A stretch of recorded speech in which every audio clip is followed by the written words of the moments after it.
मैं इंडिया पाकिस्तान का squad compare करना चाहता हूँ, दिखाइए भाई। अच्छा भाई, ऐसा है याद है इनके ओपनर हैं सूर्या कुमार यादव और शुभमन। नहीं, ओपनर शुभमन गिल और अभिषेक शर्मा है। हाँ, दोनों अच्छे स्ट्राइक रेट के साथ, अच्छे स्किल के साथ मौजूद है। नंबर 3 पे तिलक वर्मा होंगे, नंबर 4 पे सूर्या कुमार यादव, पहले ओपनिंग की बात करेंगे, नंबर 5 पे सैमसंग होंगे। तो ओपनिंग में अभिषेक शर्मा काफी तगड़ा आ रहा है, 193 का स्किल भी बहुत प्यारा आ रहा है भाई। स्किल्स अच्छी हैं इनके पास, इनको प्रेशर में हैंडल करना भी आता है। ठीक, अगर हम मवाजना करते हैं तो थोड़ा सा ऊपर है इंडियन टीम, थोड़ा ऊपर है, बॉलिंग बैटिंग दोनों में थोड़ा सा ऊपर है, क्योंकि वो जिस क्रिकेट खेल के आ रहे हैं, अपनी लीग खेलते हैं या इंटरनेशनल खेल रहे हैं, वो तगड़ी लीग है, अपने कंपटीशन बहुत हाई है उनके यहाँ। देखें जो अच्छे प्लेयर्स हैं वो इसलिए बाहर नहीं हुए कि ख़राब परफॉर्मेंस है।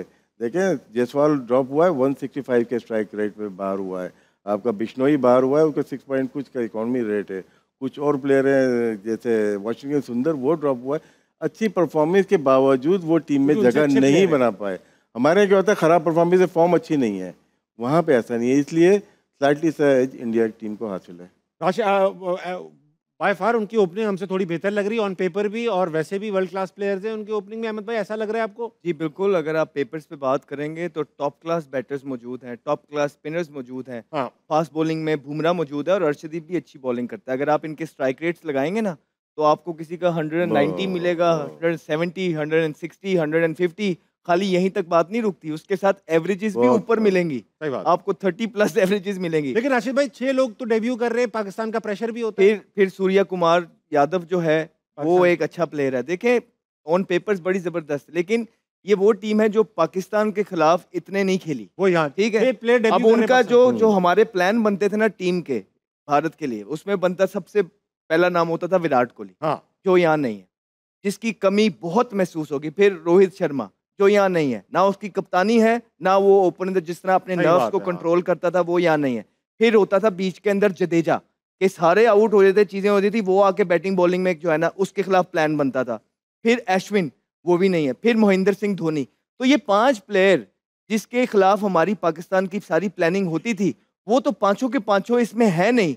तो मेरे ख्याल से चाहे ये प्लेयर जितने भी अच्छे हैं, लेकिन इंडिया पाकिस्तान के मैच का जो प्रेशर होता है वो गलतियां कराता है। उसके लिए आपको एक्सपीरियंस चाहिए होता है, ना सिर्फ वर्ल्ड क्रिकेट का बल्कि आपस में आप कितना खेले हो। तो मेरे ख्याल से ये एडवांटेज पाकिस्तान को जरूर मौजूद होगा कि जब भी उनकी टीम क्राइसिस में आती थी तो ये प्लेयर स्पेशली विराट कोहली अकेला ही निकाल के ले जाता था, जो उनके परफॉर्मेंस है, जो मैन ऑफ द मैचेस है।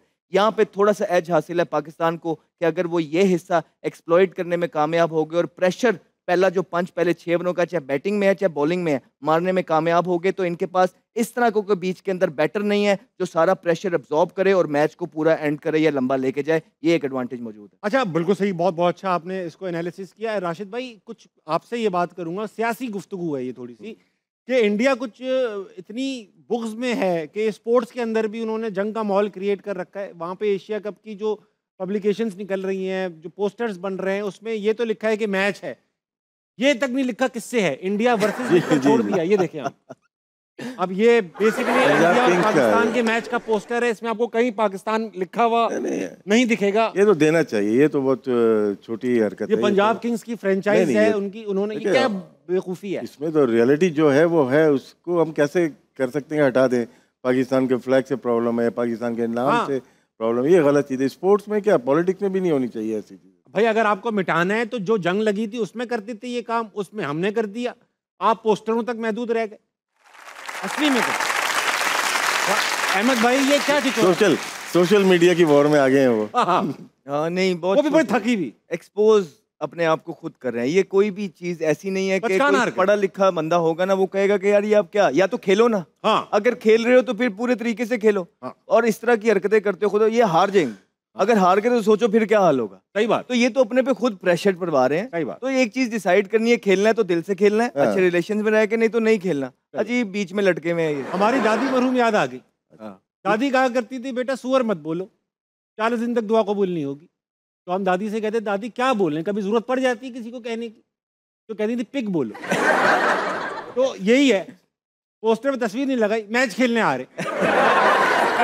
ये बात है कि राशिद भाई, क्राउड में 2 लोग, देखिए मीडिया डिफरेंट है वहाँ पे, और क्रिकेट बोर्ड का जो एटीट्यूड है ना वो तब्दील होता हुआ नजर आ रहा है। ठीक है, सुप्रीम कोर्ट ने भी कल या आज के सुबह की बात है कि उन्होंने कहा है कि इंडिया पाकिस्तान के मैचेस होने चाहिए, इंडिया की बात कर रहा हूँ मैं, इंडिया की सुप्रीम इंडिया कोर्ट के। ने कहा। और वहाँ चीज़ें चेंज हुई हैं, क्रिकेटिंग उसमें या स्पोर्टिंग उसमें चेंज हुई है, लेकिन माइंड चेंज करना, सोशल मीडिया जो अहमद बात करते हैं, बात ठीक है, उनको इतना ज़्यादा बढ़ा दिया गया है पाकिस्तान के अगेंस्ट, सही गलत वो अलग बहस है, लेकिन वो बैठ गया उनके, उसको निकालते निकालते भी शायद 1-2 जंगें और करनी पड़ेंगी।